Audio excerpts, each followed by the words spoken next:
자, 먼저 나토에 불참하기로 결정했습니다. 뉴스 정리해보고요. 이게 왜 잘한 결정인지, 또 이 찍은 왜 이거 갖고 또 패싱 당했다고 지랄할 건데, 왜 이게 안 가야 되는 안 가는 것이 맞는 결정이었는지 한번 살펴보겠습니다. 네. 자, 24일과 25일 네덜란드 헤이그에서 열리는 북대서양 조약기구 나토 정상회의에 이재명 대통령이 참석하지 않기로 했습니다.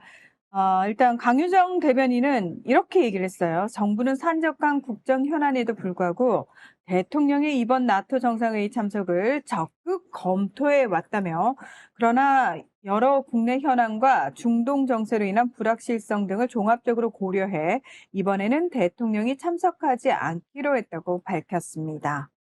일단 국내 내치부터 정리를 해야 됩니다. 지금 이란이 호르무즈 해협을 봉쇄하려고 하는 움직임을 보이고 있기도 하고, 그 이외에 앞으로 얼마나 추가적인 그 전쟁 발전 상황이 있을지 모르기 때문에 사실 이란과 쿠웨이트 쪽에서 우리 에너지의 뭐 7, 80%를 지금 수입하고 있는 대한민국 입장에서는 이게 자칫하면 원유가가 130달러 이상까지도 오른다라는 전망, 경제가 지금 휘청거릴 수 있는 상황이거든요. 여기에 대한 유연한 준비를 위해서, 대책을 위해서 대통령이 있는 게 훨씬 낫죠. 특히나 우리는 지금 장관들이 없잖아요. 있긴 한데 이것들이 사실은 말 잘 듣는 애들이 아니기 때문에, 위기 극복 능력이 없는 애들이기 때문에 이런 상황 속에서 대통령이 자리를 비운다고 하는 거는 굉장히 위험할 수 있는 상황이라 이건 안 가는 게 맞을 것 같습니다. 또 하나, 특히 이번에 그 나토에서 굳이 그렇게 와주세요, 와주세요 하고 우리한테 불렀던 이유는 결국은 우크라이나 전쟁, 이거를 계속 끌고 가기 위해서, 즉 러시아하고 군사적인 대립각을 세워가기 위해서 한국에서 방산 물자들, 그러니까 무기들을 수입하고 싶어하는 이러한 나토의 이 요구 때문에 우리 쪽에 계속 초대를 해온 거거든요. 근데 지금 있는 입장이라고 하면 굳이 거기에 가갖고 우리가 무기를 원조하거나 대줄 필요가 없어요. 이렇게 되면 오히려 전쟁 위기감이 높아지면서 중동이고 유럽이고 서로 우리 무기, 특히나 천군 같은 미사일 방어 무기를 비롯해 갖고 각종 무기들을 막 원할 겁니다. 이럴 때 우리는 어떻게 해야 되죠? 배짱을 튕기면서 가격을 올리고 훨씬 더 좋은 조건으로 수출할 수 있는, 그리고 이거를 외교적인 경제적인 이익으로 바꿔올 수 있는 이런 국가 중심적인 외교를 좀 해줘야 되는 거거든요. 왜? 전 세계 어디 가도 지금 포탄이 없어요. 전 세계 어디 가도 연차나 대포, 비행기, 기타 등등 각종 요격 미사일 등등을 6개월, 1년 아니 3개월 안에 납품해 줄 수 있는 국가는 대한민국밖에 없다는 겁니다. 미국도 없어. 미국도 우리한테 포탄 부족해갖고 이달 초에 6월 초에 와갖고 미리 예약해 놓고 갔어요. 생산되는 부분 자기들부터 달라고. 그렇기 때문에 오히려 안 가는 상황이 전애들의 애간장을 더 녹일 것이고, 이제 저쪽에서 특사들 내지는 정상들이 한국으로 찾아오게 되는 상황을 맞게 될 겁니다.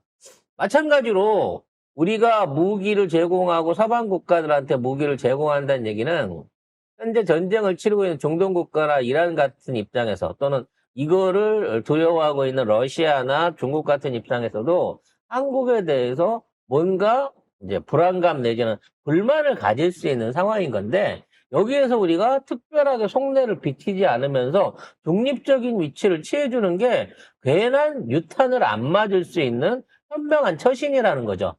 이럴 때 윤석열이 같으면 지잘났다고 갑자기 동맹을 구하기 위해서 막 간다. 오히려 이스라엘에 무기 지원을 하겠다. 미군을 돕겠다. 이따위 헛소리를 할 수도 있는 건데 왜 자꾸 남의 나라 전쟁에 끼어들라 그래? 생기는 것도 없이. 이런 멍청한 짓거리를 안 할 수 있는 대통령이 있다는 것만 해도 우리 일단 직접적인 안보, 군사적인 안보부터 시작해갖고 경제 외교적인 안보를 지킬 수 있는 좋은 기회가 되고 있지 않나라는 생각을 합니다. 그래서 그런지 대통령이 퇴근을 또 안 하고 계세요. 이거 어떻게 해야 되죠? 네. 이게 보면은 11시 밤 11시 20분까지도 퇴근 안 하고 있다고 하면서 그 KTV 이매진 있잖아요. 그 채널에다가 어떤 분이 미디어팀 언제 퇴근하냐면서 너무 열일하는 거 아닌가요? 하니까 저희는 대통령님 퇴근하셔야 퇴근합니다. 그러니까 윤석열은 퇴근한지 안 하는지 술을 처먹으러 가는지 이거를 이 경찰차들이 컨보이 하는지 어디에 휴대전화 끊기는지로 알 수 있는데 뻥카네 뭐. 우리는 그냥 보고 있잖아. 실시간으로 보고 있잖아요, 중계로. 그러니까 KTV 이매진 여기에 거의 영상이 밤 11시에도 올라오는 거예요, 결국에. 그러니까 퇴근을 못하고 있는 거지. 대통령이 있으니까. 아무튼 극한 직업인 것 같고요. 진짜 국민들 입장에서도 이렇게까지 열심히 일해주시는 분에 대해서 너무 감사하면서 그 역으로 그동안 너무 일을 안 하고 술만 처먹었던, 응? 한 번 먹으러 갈 때마다 그 100만 원, 몇백만 원씩 술을 처먹었던 윤석열을 생각할 때마다 속에서 야, 진짜 그런 걸 뽑다니라는 생각도 계속 하게 됩니다. 이런 와중에도 통상 문제를 해결하기 위한 정부의 행보는 계속되고 있습니다. 통상본부장이 이 무역협정을 위해서, 2주 남은 무역협정을 위해서 미국으로 갔다고 합니다. 자, 어떤 목표를 갖고 어떻게 가고 있는지 일단 뉴스부터 정리를 해볼게요. 여항구 산업통상자원부 통상교섭본부장이 워싱턴 DC에 입국을 했는데요. 자, 여기서 일단 그 상호관세 유예 기한 연장 가능성에 대해서는 예단하기 어렵지만 어쨌든 실용주의적 관점에서 협상을 진행을 하겠다라고 이야기를 했습니다. 그리고 지금까지는 한미 협상을 가속화하는데 사실 어려움이 있었다면서 지금부터는 선의로 협상을 굉장히 가속하면서 우리가 건설적으로 협상할 준비가 됐다는 메시지를 미국 측에 전하려 한다고 답을 했는데요. 이 얘기 자체가 저는 그 이재명 정부가 미국과의 상호 관세 협상과 관련한 준비를 좀 마쳤다라는 의미로 들리거든요, 사실은. 그래서 꼼꼼하게 뭔가 준비를 한 것 같습니다. 국짐이 지금 뭐라고 하냐면 트럼프하고 안 만나냐, 왜 패싱 당하냐 맨날 이러거든요. 그래서 나토로 가라는 거예요, 지금. 근데 나토는 그런 걸 한 데가 아니잖아. 그리고 이번 나토에는 제 생각입니다만 트럼프 안 올 수도 있어요. 네. 왜냐면 지금 트럼프는 이제 어차피 나토의 지가 대장이긴 한데 일단 그 나토한테 방위비 올려달라 그래갖고 일단 허락이 아니라 강제로 동의를 받아냈어요. GDP 대비해서 방위비 증감 약속을 받아냈단 말이에요. 그럼 이제 이미 받을 건 먼저 이제 땡겨서 받았어. 선불로 받았단 말이야. 근데 이제 지금 가게 되면 줬으니까 이제 유럽 입장에서 줬으니까 요구를 할 거 아니에요. 주도를 늘려달라고 하든지 아니면 우크라이나 관련해서 계속 보조를 맞추자고 하든지 아니면 뭐 그에 대해서 강경한 입장을 보여줘갖고 러시아한테 내가 강경하게 경고해갖고 만일에 문제 생기면 내가 핵전쟁을 해서라도 막아줄게. 이따위 소리라도 듣고 싶은 거란 말이야. 근데 지금 당장의 이스라엘 문제도 해결을 못하고 있는 상태에서 지금 러시아를 자극해갖고 전선을 확대할 이유가 없거든, 미국 입장에서는. 지금 눈앞에 떨어진 게 이란하고의 문제를 빨리 수습하는 거예요. 이란이 여기에서 조용히 합의를 봐주고, 휴전의 합의를 봐주면 모르는데, 이미 우리 당했어. 나 이제 복수할 거야. 라고 덤벼들기 시작하면, 이란의 목적은 이제 이스라엘이 아니게 돼요. 미국 본토를 향하게 될 거란 말이야. 최소한 중동에 있는 바레인에 있는 미군 기지나 가까운 아프리카 지부트에 있는 미군 기지 아니면 뭐 인도양에 있는 미군 기지 같은 것들을 이제 이란이 공격하려고 나설 거라는 거지. 그러니까 이제 많은 분들이 이거 다 짜고 치는 고스톱이야 하는 분들도 계시는데요. 우리가 진실은 사실 알 수 없잖아요. 근데 중요한 건 뭐냐면 명분이거든요. 정치는 명분이거든요. 국내 정치든 국제 정치든. 지금 명목상 트럼프 대통령이 벙커버스터 12발을 3군데 핵시설에 떨어뜨렸잖아요. 그러면은 일단 농축 우라늄이라든지 중요 시설들 다 옮겨놓은 상태여서 거기 원래 빈 곳이라는 거 알고 때렸다라는 얘기도 있는데, 그거든 그거 아니든 상관없이 자, 표면적으로 드러난 모습은 이란이 맞았어요. 자, 그러면 그 다음은 뭘 해야 되냐면 이란이 그에 상응하는, 그러니까 이란 스스로 자존심을 회복할 정도 수준의 공격을 해야 돼요. 그걸 안 하게 되면은 이란이란 나라 자체의 정체성이 위협을 받는 상황이 되는 겁니다. 벌써부터 이제 팔레비 옛날 기억나시는 분은 나이 좀 드신 분인데, 과거 이란이 혁명 조치되기 전에 있었던 팔레비 국왕의 아들이 돌아와서 다시 민주정을 할 수도 있다라고 하면서 이런 얘기를 꺼내고 있어요. 그러니까 아마도 미국의 정보전 팀들이 이런 얘기를 뿌리는 거겠죠? 이건 근데, 뭐냐면 이란에 대한 사실상의 국가 전복을 시켜가지고 정권을 친미 체제로 바꾸겠다고 선언을 하고 있는 거예요. 그럼 이 상황에서 이미 이스라엘에도 쳐맞았어. 최초로 미국한테 본토에서 날라온, 이 중요한 게 이거야. 그렇죠. 본토에서 날라온 폭격기에 의해 갖고 벙커버스터도 쳐맞았어. 그러니까 사실 이란을 공격하려면은 미군이 그 인근에 있는 미군 기지에서, 하다못해 유럽에 있는 미군 기지에서 출동을 시킬 거야라고 다 주목하고 있었는데, 실제로 그 B2 전략 폭격기가 미국 미주리주 본토에서 37시간을 날아와가지고 벙커버스터를 때렸다라는 거 아닙니까? 이거 자체가 의미가 다르다라는 거죠. 사실상의 전쟁이에요. 본격적 전쟁을 일으킨 겁니다. 단순한 개입이 아닌 거예요. 이렇게 되면 이란 입장에서는 미국의 영토 안에 어떤 형태로든지 타격을 못 주면 이란 국민들이 지금 있는 지도부를 신뢰하지 않게 된단 말이야. 그리고 아무리 이란 내부적으로 반정부 시위가 대규모로 일어나고 지금 정부에 불만이 많다고 해도 이란 사람들은, 아니, 정권을 바꾸는 건 우리가 자체적으로, 자발적으로 우리 내에서 바꾸는 거지, 니들이 뭔데, 그렇지. 외세가 미국하고 이스라엘이 우리 레짐 체인지를 하겠다고 공식적으로 얘기한 상황에서 이란 국민들이 그래, 우리도 바꾸고 싶었는데 잘 됐다, 손잡자라고 할 수가 없어요. 그런 분위기는 1도 일으키지 않아요. 그리고 팔레비 왕조의 왕세자, 미국으로 망명해가지고 살고 있었는데, 이제 와서 어떤 발언들이 나오잖아요. 중요한 건 이란 국민들한테는 이 사람이 어떤 반정부 또는 반체제의 구심점이었던 적이 단 한 번도 없어요. 그러니까 팔레비 왕조에 대한 어떤 향수가 있다거나 또는 그 시절로 돌아가야 돼라고 생각하는 사람들이 1도 없는 상황에서 너무 오랜 혁명이 일어나야지.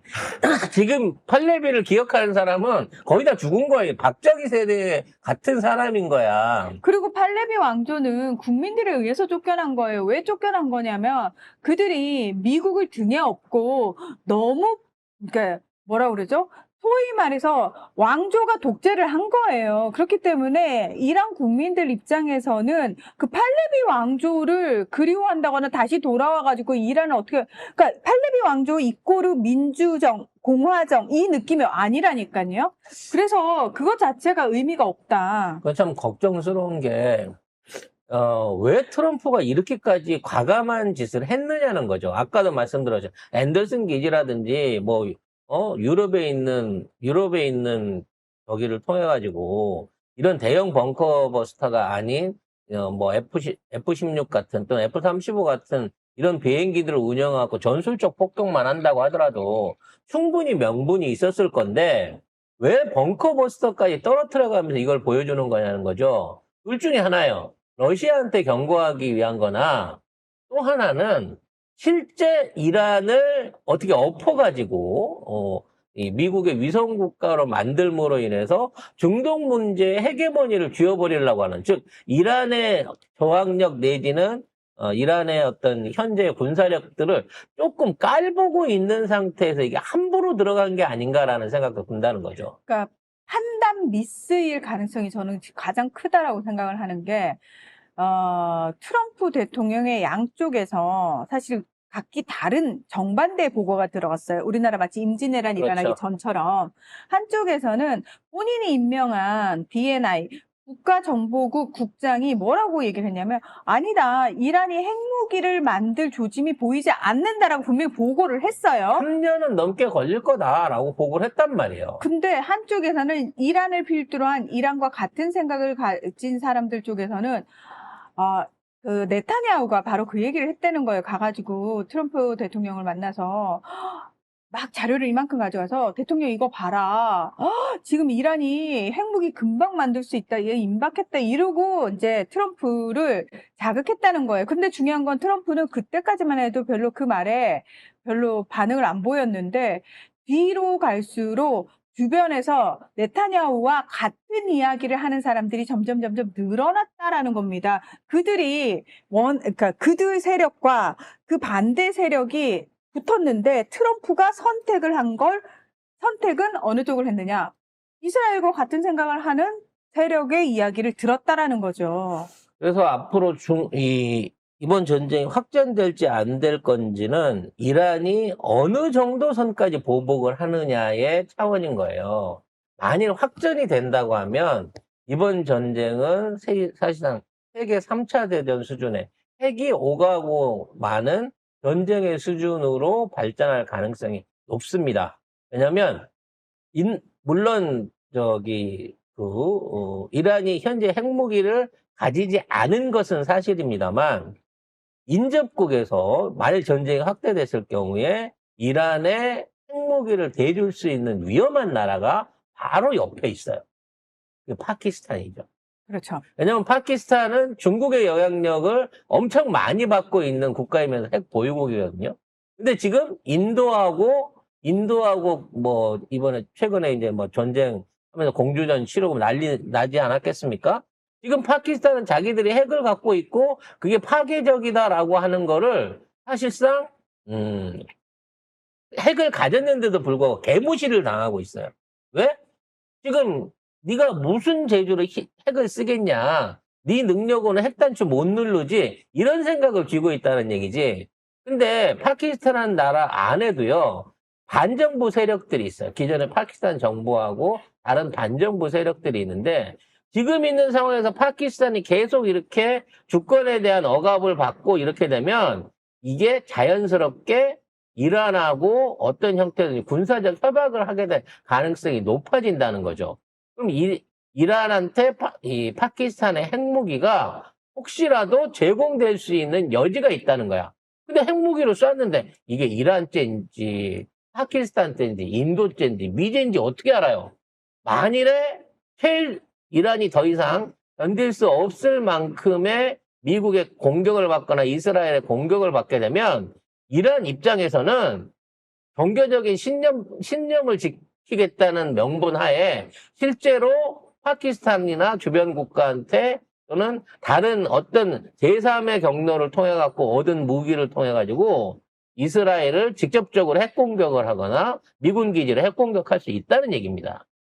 결론적으로 말하면 지금 있는 상황에서는 굉장히 지금 국제적인 어떤 그 외교나 전쟁의 판도들이 진짜 백척간두라 그러죠. 지금 어디로 기울어질지 무슨 일이 생길지 지금 모르는 단계예요.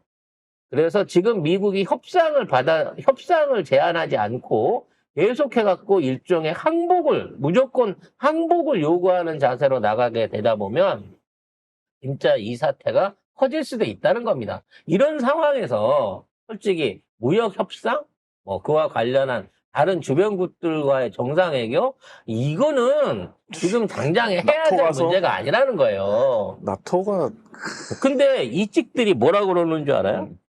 협상 전략을 내놓으래.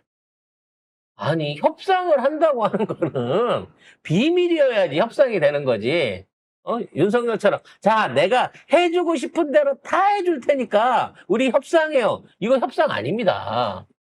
뭔가 우리도 갖고 있는 카드를 가지고 가갖고 그쪽의 카드하고 조건을 맞춰서 이렇게 합의를 보자라고 얘기를 해야 되는 단계가 지금이라고 치면 사실 이번 협상단이 가서 할 일은 국제 정세가 가라앉을 때까지 미룹시다. 관세에 대한 얘기, 조세 협상에 대한 얘기 자체를 아예 미루고 갑시다. 우리는 맨 뒤에 할게요. 우린 혈맹이잖아요. 우리는 미국이랑 제일 친한 국가인데 다른 국가들하고 다 정리하시고 난 다음에 저희랑 하셔도 우리가 깔끔하게 원하시는 대로 좋은 조건으로 해드릴 테니까 우린 좀 뒤로 미룹시다. 이게 진짜 유일한 협상 방법인 거예요. 먼저 나가고 제가요 하고 먼저 나가고 해봐야 나중에 가서 뒤에서 어떤 일본이나 다른 국가들이 더 좋은 조건을 따버리면 그거는 진짜 협상에 실패되는 거고 뭐랄까 그 이재명 정부의 외교력 내지는 경제적 충격에서 엄청나게 큰 손실을 입을 수 있는 거기 때문에 우리 목적은 이 회담을 성공시킨다 아닌다가 아니라 우리는 최대한 늦게 맨 마지막에 협상한다라는 전략을 거기 가서 끌어주기를 기대를 하겠습니다.